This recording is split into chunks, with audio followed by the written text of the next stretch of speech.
What's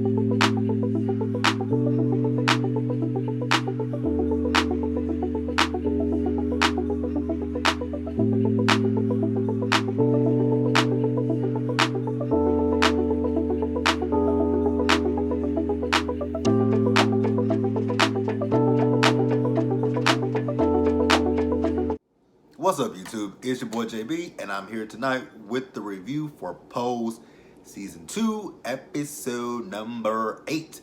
So, you guys, it's only one episode left into the season finale. So this episode was titled Revelation. So, you guys, without further ado, we're just gonna go ahead and just jump into tonight's video. Alright, so we're gonna start with the very, very small stuff before we get into the big shit of tonight's episode, because actually tonight's episode was, to me, it was really good, but towards the end of it, it felt like it was a season finale, and I'm like, but I know there's 10 episodes in this season, so why does this feel like we're saying goodbye to people?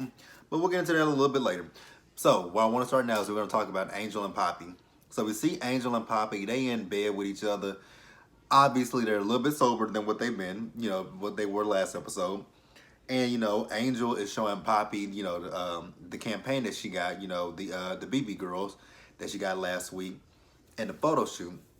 So Papi's like, Papi was talking about what happened with the photo shoot, because we did not actually see the photo shoot. We just saw when Angel, was getting ready for hair and makeup, and then the photographer that they beat the shit out of, he was there. So Angel said, it was weird, but she went along with it because she didn't want him to out her.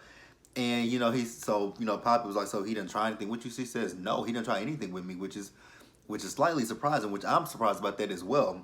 Because I would, thinking, just remembering what that photographer did to Angel, how he made her touch herself, like I would have thought that the photographer would have said, hey, yeah, I'm gonna do this photo shoot for you, but you're gonna do something for me in return.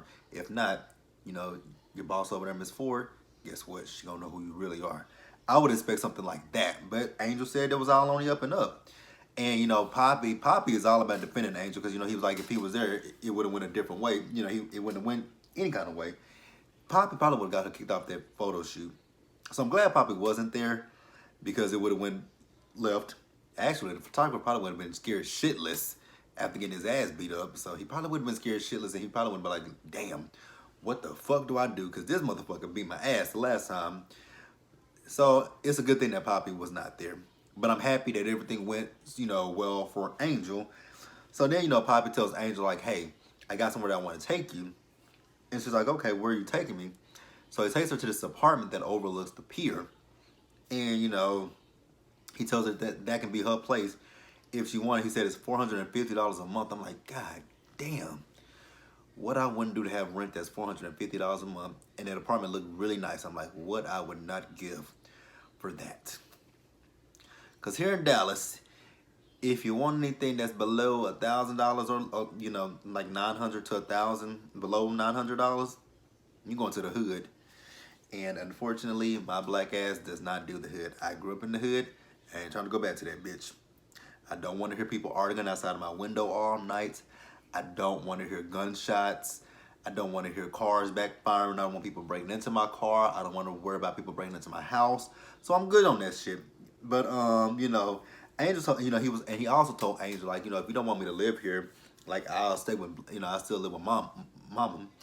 And Angel's just reminiscing about, actually she's not really reminiscing, she's just remembering the last time she had her own apartment.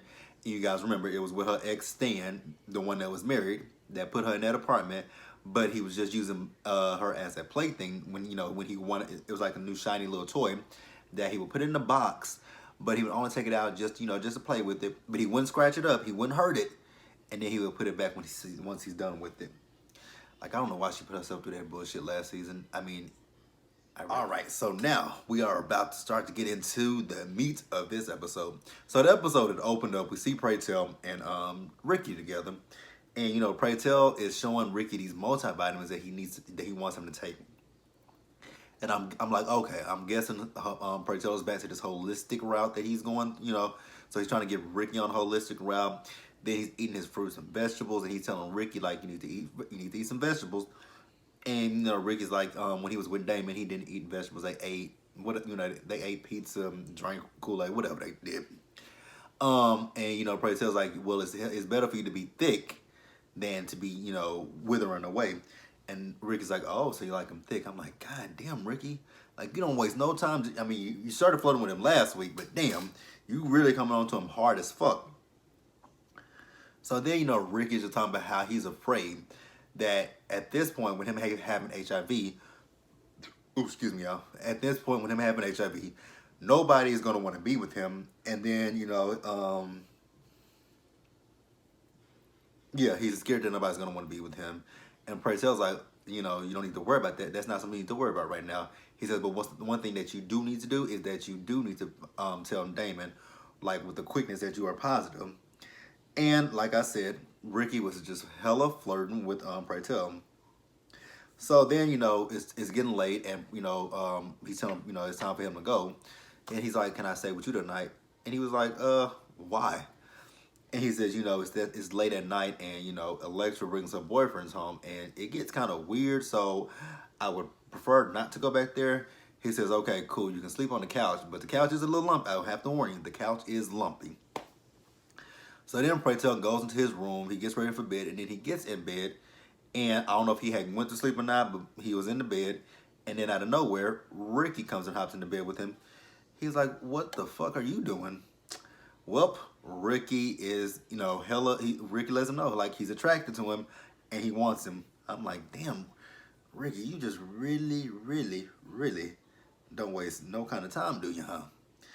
So then, out of nowhere, they just started going at it with each other. I think because it was kind of dark, but I think I saw Ricky take Pray Tell's hand and stick it in his pants. I'm like, oh, we going now.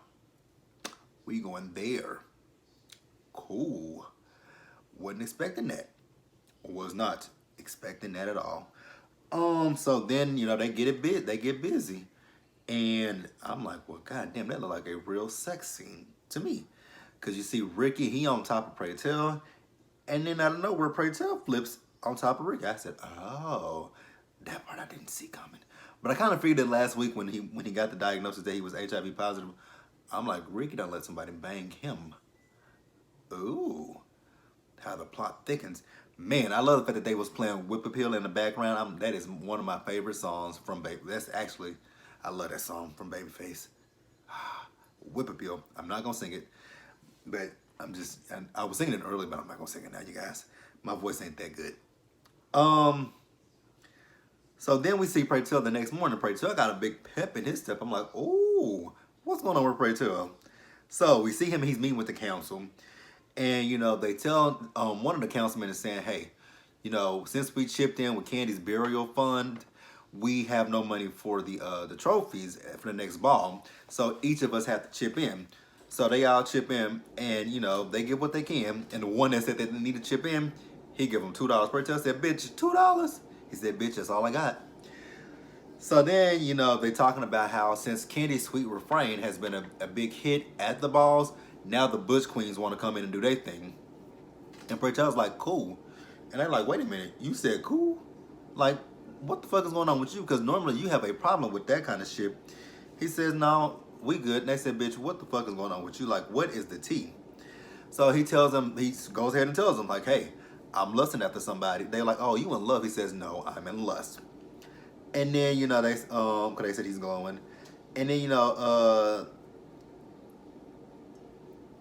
so they actually tried to kind of go in on him because he was messing, because he told him that he's a younger dude. And they tried to tell him, like, these young boys, they go for the daddy figures because either their daddies beat their asses or kicked them out. And now they trying to, latch onto a father figure. And I'm like, I guess you can say that for some, but I don't know if that would be the case for everyone. And then aren't y'all been a little bit judgmental on top of that?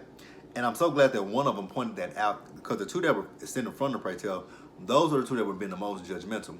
But the one that was on the side of him was not being judgmental. And then, one of them was like, they don't have jobs. And he said, bitch, do you have a job? He says, nope, unemployed. He says, exactly. So then they asked him, like, well, who are you sleeping with? And he tells, who they ask him who. He says, I don't have to tell y'all my business. And they encourage him to tell them. And then when he tells them who it is, he says, it's Ricky. They like, oh, Ricky? And I'm like, really? So y'all finna judge him about this? So y'all judge him about sleeping with somebody that's younger than him, and now y'all finna judge him about sleeping with Ricky. Pray Tell is a grown ass man. Pray Tell can do what the fuck he wants to do. If Pray Tell wants to fuck Ricky, he can fuck Ricky. We all know Ricky's a player, but if it ain't love, if they not in love with each other, they just fucking each other, they just having a good time. Let them have a good time. And if they having safe sex, let them have safe sex. Like it, it's not a big deal. It really the fuck isn't. And that's gonna be the running theme of this episode: people being judgmental of other people. And we're gonna get into that a little bit deeper once I get into the review. But I just kind of, found it kind of fucked up that they were judging him. But they did say that, they asked him like, so what about Damon? Damon gonna be mad. He's like, I'm not worried about Damon, because Damon and Ricky ain't together. What I am worried about though is Blanca, how Blanca's gonna react to this. And again, I don't think Blanca should react any type of way, but like I said, we're gonna get into that in just a little bit. Okay, so next we see Ricky and Damon. They at House of Evangelista, and they cooking. They cooking pizza rolls and making Kool-Aid with each other. And Damon is like, oh, not Damon, but Ricky was looking at the back of it with the nutritional facts on it, and he's like, oh, this has got a lot of preservatives or something in it. And Damon looking at him like, bitch, when did you become the health conscious person? And he didn't answer him.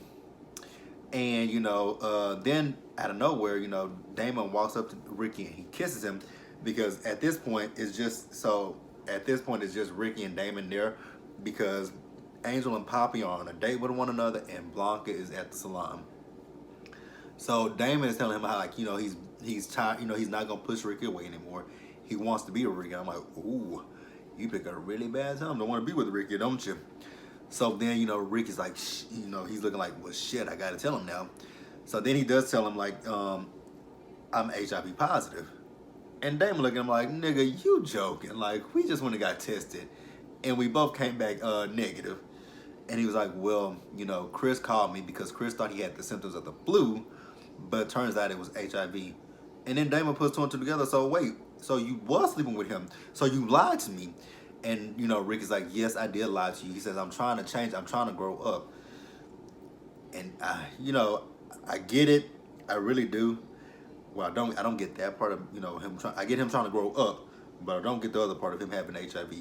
But I get it. Once you get something like that, like a diagnosis of like HIV, AIDS, cancer, or anything that is life-threatening, once you get some life-threatening news, I'm pretty sure you start to look at your life, reevaluate your life, and be like, damn, did I live a good life?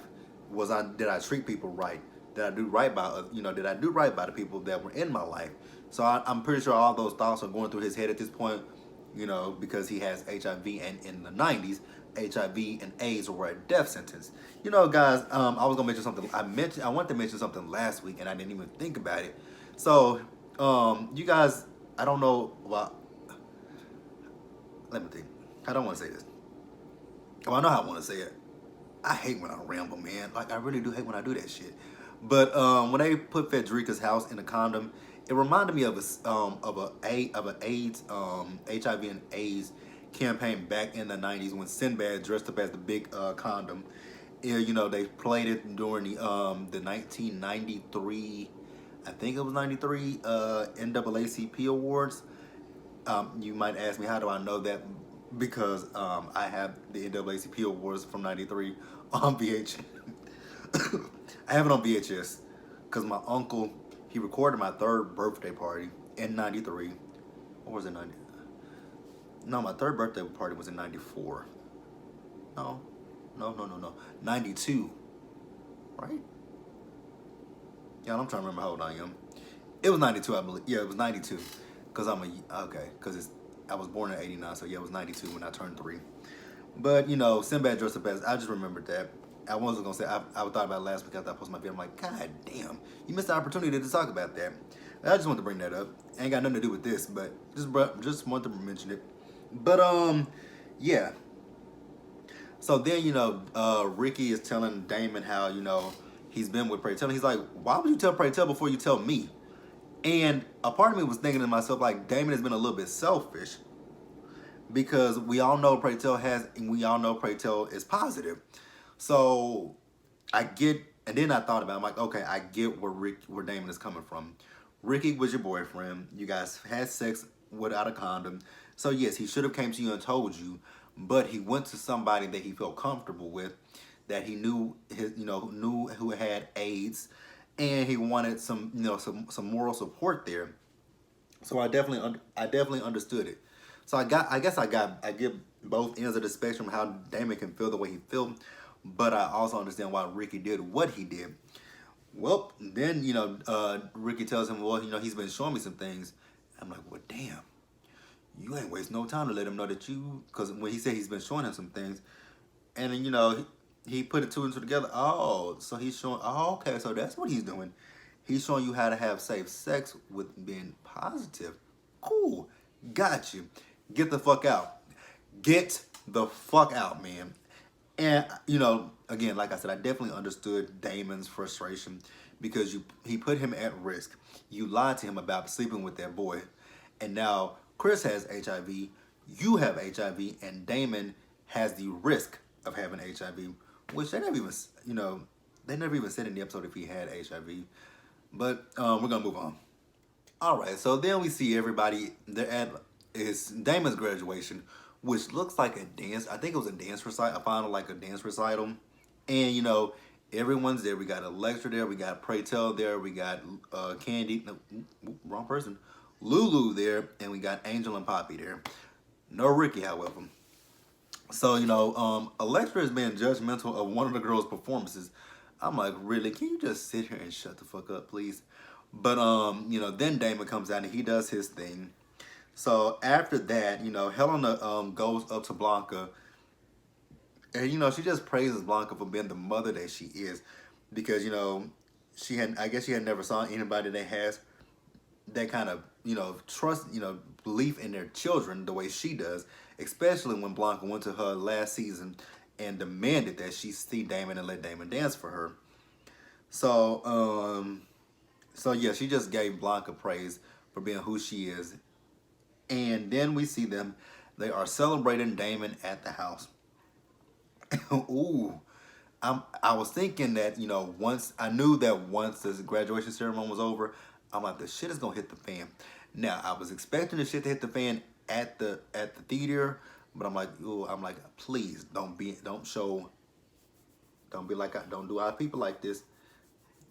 Don't be our people in public, like the people at Disney World. Don't be like them cutting the rug. So they make it to the house, and things are good for now. Because they tell Damon, give a speech. He's like, nah, I don't really deserve that. And they're like, no, you deserve it. You definitely deserve it. So he's just telling them how he's about to cleanse his life of all the negativity, which I'm assuming that would mean Ricky. So so then.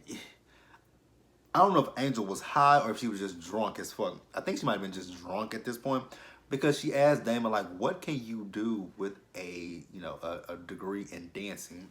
Well, there's a lot that you could do with a degree in dancing. I mean, have you never heard of the school, the Alvin Ailey? Have you never heard of Alvin Ailey? Debbie Allen. There's a lot of dance troupes that he can join. Like, for her to be so fucking judgmental, I'm like, really? But like I said, there's a lot that he could have done. Like, and I think they're in New York, right? So again, Debbie Allen, Alvin Ailey. There are a lot of the ways he can go. But Angel feels like, since she's this model and her face is everywhere and people recognize her when she goes into the store, and Damon is like, you think they recognize you because of your ads, or do they recognize you because you've been on the pier, selling hot ass? I'm like, well, damn, we going this far.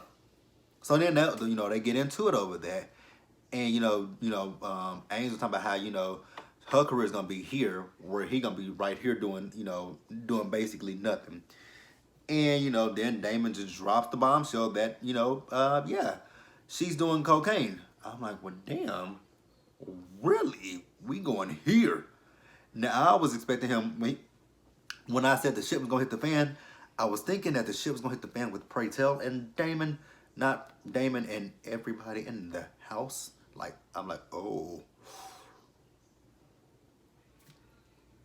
we really going here, huh? We going here. And, Angel just denies it. And then when she denied it, Lula was like, well, girl, when I came over the other day and you was in the bathroom, what was you doing? She said, I was putting my makeup on. Oh, so you put your makeup on doing like this? That's how you put your makeup on? That's how you put on makeup? If you say so, Angel. If you say so. And, then Blanca, in a strange change of events, Blanca is taking Angel's side. I'm like, wow, you're taking Angel's side. Now, granted, yes, Damon has lied about fucking Ricky. But I can't imagine that Damon will come up with an elaborate lie that she's doing drugs and she's not doing drugs. And then Damon just gets pissed off at her, which rightfully so. He definitely deserved. He should have gotten pissed off at her because I thought that was kind of a low blow. Because if he's sitting here telling you she's doing drugs, I don't think that he would sit here and just blatantly lie to you like that. If he did, there's something wrong with him, but I just don't think he would do that. Which we all know he was not doing that. So then, he tells Blanca that since she got that nail salon, she's been very, very selfish lately. I'm like, wait a minute. You gonna tell her she's been selfish when all she does, everything that she does is for you guys, but you gonna call her selfish. You're gonna call her selfish. You just graduated college because of her, but she's selfish. Angel has that gig because of Blanca, but she's selfish. She's selfish. She's selfish. She's selfish. Damon, you might want to put a mirror up to your face and look in it, because if anybody is selfish, it's you, my friend. You the selfish one, not Blanca. And Pray Tell him, like, hey, have some respect for your mama. And I was with Pray Tell, like, have some respect for him. So then, here comes another bombshell. I'm like, oh shit, Pray Tell, why did you just shut your mouth? So then, Damon drops the bomb that, his ex-boyfriend put him in jeopardy with telling him he's HIV positive. And I'm like, oh, shit. He did it. Again, I was not expecting him to put out Ricky's business. I was not expecting him to put Ricky's business out. I'm like, God damn, he's just putting everybody's business out. And then Pray Tell tells him, like, that was not your business to tell. Like, you should have kept that to yourself. Well, why, again, Pray Tell, why are you talking? Why? Because then he says, well, oh yeah, and Pray Tell is fucking Ricky. I said, oh, here we go. Here we go. Like, god damn. Now, here's the funny thing to me about Mr. Damon. So, Damon called him, did he call him a whore or a hoe? I think he called him a slut or a hoe. And I'm like, and then when Pray Tell hopped about that chair and came over there toward Damon, Damon backed up into a corner running. I'm like, so you running off at the mouth boosty badass, but then when somebody coming at your ass, you cower down. And Blanca didn't believe, Damon when he said that, Pray Tell was fucking Ricky. So then Blanca asked him, so are, the funny thing when when dropped that bombshell, I did the same thing that Electra did. I said, oh, I was like Electra, like, god damn. And then when, Pray Tell says, yeah, I am fucking him. I'm a grown ass man and Rick is a grown ass man. And we can do whatever the fuck we want to do. And Alexa's like, you're a father. You're like a house father. He says, I ain't that boy's daddy. And, she says, well, you're an elder and they look up to you. You shouldn't have did it. Again, like Pray Tell said, he's grown and Ricky is grown. So they can do whatever the fuck they want to do. And, Blanca tells him, get the fuck out. And I'm like, really? Like, so we are passing judgment on Pray Tell for what? He's a grown ass man, as he said, can do whatever the hell he wants to do. And I was just baffled by them throwing judgment, especially Electra. You have no room to judge anybody because you got a dead man in your closet, number one, and you working down there as a dominatrix. No judgment on that, but you're working as a dominatrix, and like I said, now judgment on the fact that you got a dead man in your closet.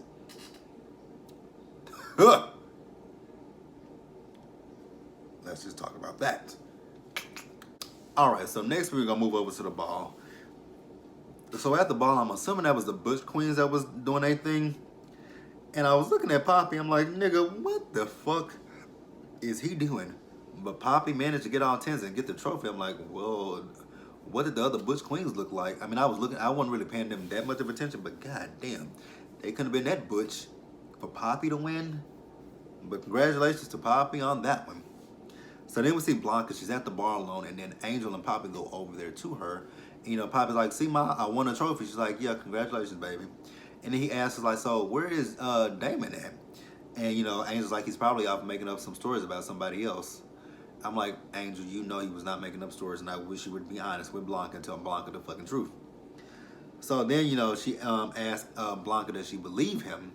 And Blanca's like, I really don't know what to believe. I'm like, Blanca, you know what to believe. You just don't want to believe that Angel was actually doing drugs. So then Damon shows up, and he asks Angel, like, so when are you leaving? She's like, oh, I'm not leaving. And he's like, really? So you still believe her over me? And I'm like, ooh. He was like, so, and then Damon called out the hypocrisy of Blanca, because he's like, so she gets to stay with you, but I told you she's doing cocaine, but Papi was selling weed, and Papi was instantly homeless. But again, Angel can stay with you, and she can do full, the hard fucking drugs.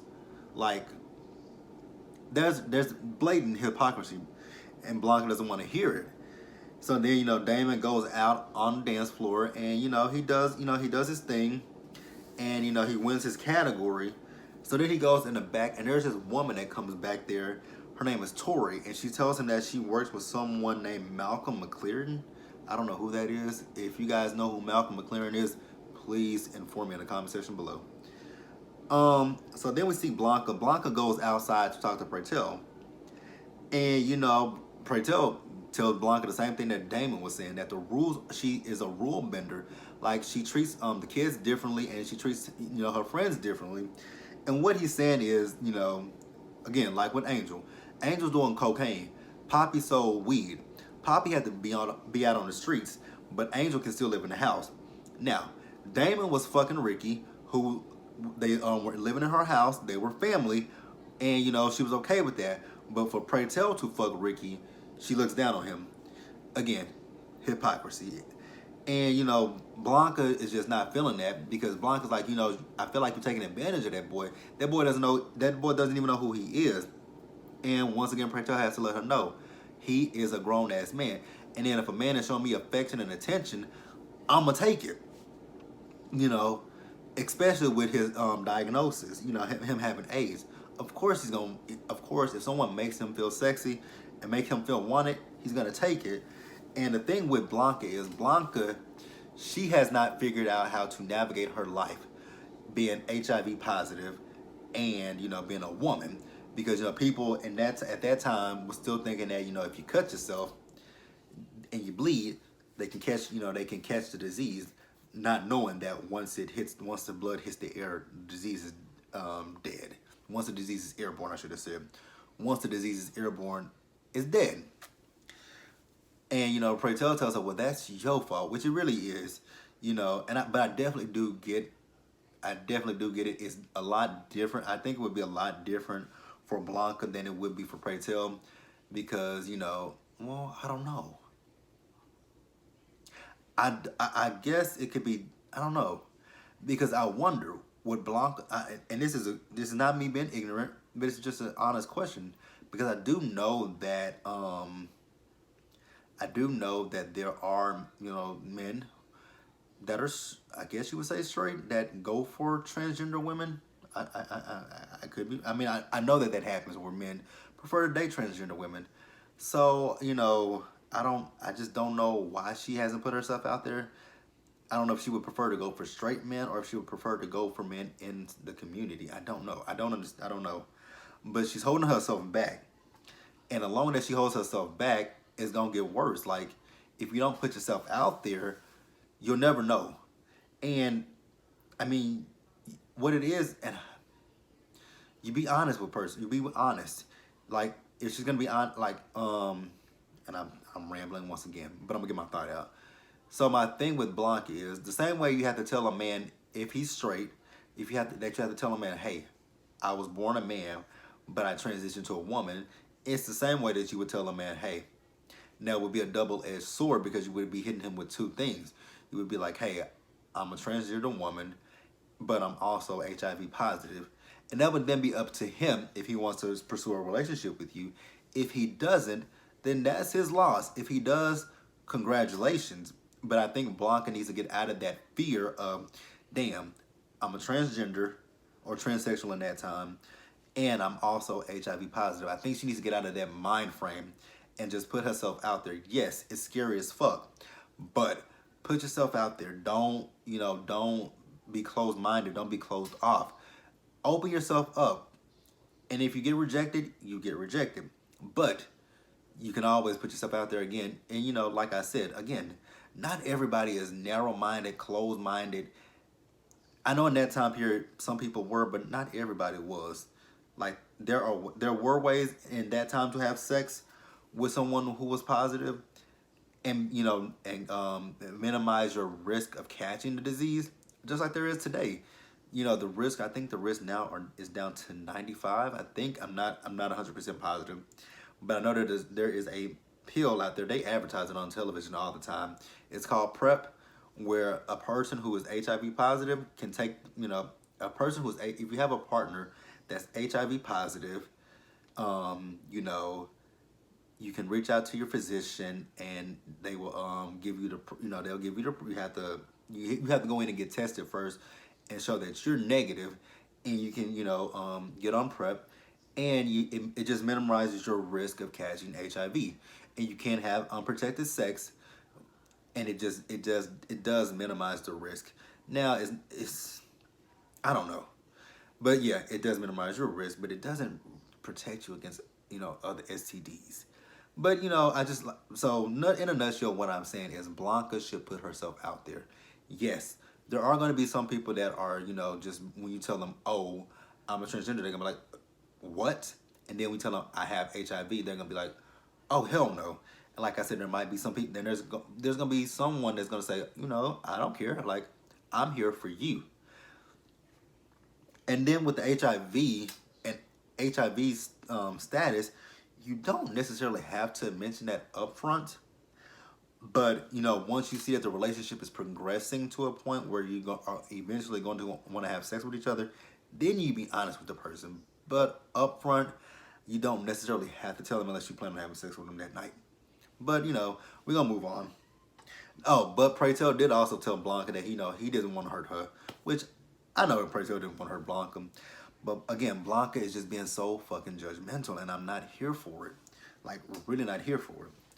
So then we see Pray Tell. He goes back to, he's at his apartment, and he has a bottle in his hand, and he's drunk, and Ricky comes in, and Ricky takes the bottle from him, and, Pray Tell is just talking about how he fucked up his friendship with Blanca for a player. And, Ricky's like, well, I didn't ask you to defend me. And Pray Tell's like, bullshit. And, he tells him, like, let's go to bed. Let me go put you in your bed. And Pray Tell's whole thing was, I realized it at this point. Pray Tell is afraid of being alone because he was like, who am I going to talk to? Who is going to be my mother? I'm like, oh, damn. So Pray Tell's just afraid of being alone at this. Like, that's his fear. Being alone. I'm like, wow. But I actually do get it because, his two boyfriends have passed away. So I definitely understand why he's afraid of being alone. All right, you guys. And then the last few scenes of the episode. So we see Blanca. She goes to this diner and she meets Angel there. And, Angel has a conversation with her. And then Angel tells her, so yeah, Damon, he wasn't lying. Like, I really was on drugs. I was doing the drugs. And, she's talking about all the drama in the house. And, they talk, Angel talking about Pray Tell, and, she, Blanca said something, and she's like, we're not here to judge him, which that's true. And that was my whole thing about everybody. Why are we judging Pray Tell? Like, so what, he wants to have fun. If he's doing this safely, what's the big fucking deal? And Angel told her about, her doing the drugs. And she's like, but she says, you were hard on me, but not anybody else. Like, she's like, so, she said, I want you to do what you did with Papi. It's time for you to kick me out. She says, no, I can't do that because you're my only daughter. And, Angel told her it's okay. And then she tells her, like, she says, where are you going to stay? She says, Papi found a place for us to stay, and we're going to stay there. And she said, you can come over for Friday night dinner. And I'm so glad that Angel, told her, like, Angel blatantly showed her, like, you're being a hypocrite, mother. You were hard on me. Well, you weren't hard on me, but you were hard on Papi. You were hard on Pray Tell, but you weren't hard on Damon when he was fucking Ricky. So I was happy that she did that. So then Blanca goes back to the house, and when she gets there, Damon is packing his stuff up, and she's like, after all those times of me griping at y'all about cleaning your room, now you clean your room up. And then he's quiet. She's like, so how long is this silent treatment gonna last? So then he asks her, do you know Malcolm McLaren? She says, I've heard of him. And then he tells her who he is and how he met that girl Tori, and Malcolm sought him out and he wants him to go on tour with him. And she's like, oh, that's good. He says, well, the tour is in Europe. She's like, so when does the tour start? He says, in a week. She says, well, how long are you going to be gone? He says, I don't really know how long I'm going to be gone. It could be a year or more. I'm like, wow. And then, he's just talking about how he doesn't feel like he needs to go. She says, no, you need to go. She said, it's time for me to share you with the world. And I love that message that she gave him. Like, it's okay. She's like, cause he's like, what about you? He said, I'm not gonna be around you. I'm not gonna see you. I'm gonna miss you. She says, I'm gonna always be right here in your heart. I'm like, oh. So now all of her kids have branched off and are on their own at this point. So then she goes to Electra and she's talking to Electra about the pain that she's feeling. And surprisingly, Electra gives her some good advice. And then at the end of it, you got to be a little bit shady. Like, if you feel lonely, get a puppy. I'm like, okay, Electra, I'll let you have that one. I will let you have that one. But, the end of the episode just felt like a season finale. Like, that was it. Because we saw Blanca, she went to the table. She's eating dinner by herself. And then she just breaks down and starts crying, which I can't imagine what that feels like to be an empty nester because I ain't got no kids yet. But you guys, that was the video. Be sure to like the video, leave your comments, subscribe to my channel, share the video, and I will see you guys later.